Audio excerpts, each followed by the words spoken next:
بتبقى موجودة في كل يعني معظم الشركات. آه، وهي فكرة الستاند اب أو ما يعادلها. اوكي. آه، احنا دايما، أنا واحد من الناس دايما كان فكري إن الستاند اب ده كنت بعمله علشان أعرف الستيتس اللي خلصت امبارح واللي عايزين نروح نعمله النهارده. بدأت أكتشف إن في أبعاد تانية. الستاند اب إيه بالظبط؟ تمام ماشي، هي فكرة الستاند اب هي الأبعاد التانية مش الستيتس. لو هو الستيتس كان الميتنج ده بقى اسمه ستيتس ابديت. بس هو واقعيا لما تبتدي تشغل الستاند اب ده فترة، الستاند اب هتكتشف ان هو هدفه الاساسي حاجة سهلة جدا. هدفه الاساسي ان احنا نقول لبعض صباح الفل. تصحى الصبح تخش تقابل التيم بتاعك، تشوفوا بعض تقولوا لبعض صباح الفل.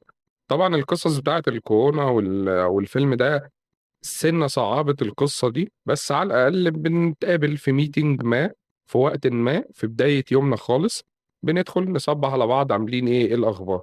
لو أنت بتسألني أنا إذا حد بقى مسؤول عن القصة بتاعت زي ما قلنا البروسيس أو الأجايل في التيم يعني، أنا ببقى مهتم جدا أبص لوشوش الناس، ببقى مهتم أعرف مين النهاردة جاي أوب مود ومين مركز وفايق وصاحي وجاهز.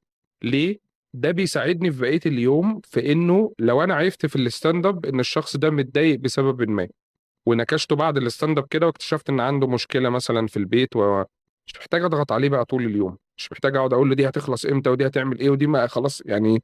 كول داون بقى عشان الراجل ده جاي النهارده متضايق فأنا محتاج أساعده. بالعكس، أنا كمان هدور إزاي أساعده عشان أخرجه من المود اللي هو فيه. فدي نقطة مهمة جدا. فهو الستاند اب هدفه الأساسي، ليه بقول كده؟ لأنه هو الستاتس ابديت هو أنا سهل جدا أجيبه من التولز، من جيرا، من سواء عامل جوجل شيت، عامل وات ايفر اللي أنا بتاعك عليه التاسكس بتاعتي. لو أنا التيم بتاعي معوده إن هو بيشتغل بيخلص تاسكاته وبينقلها والتفصيلة دي، طب ما أنا لو دخلت على جيرا هعرف كل حاجة، هعرف هم واقفين فين، الدنيا شكلها عامل إزاي. الستاند اب دايما عشان حاجتين مهمين، عشان زي ما قلت أول حاجة احنا بسملي مع بعض نقول لبعض صباح الفل والدنيا تمام. والنقطة التانية عشان لو في أي ريسك محتاجين نقوله ديوينج اليوم ده. والنقطة التالتة المهمة، احنا محتاجين ايه من بعض. أنا محتاج من حويل النهاردة يساعدني في واحد اتنين، فهقول لك في الستاند اب بقول لك ايه، فضي لي نفسك النهاردة نص ساعة عايز أقعد معاك عشان واحد اتنين تلاتة أربعة أوكي.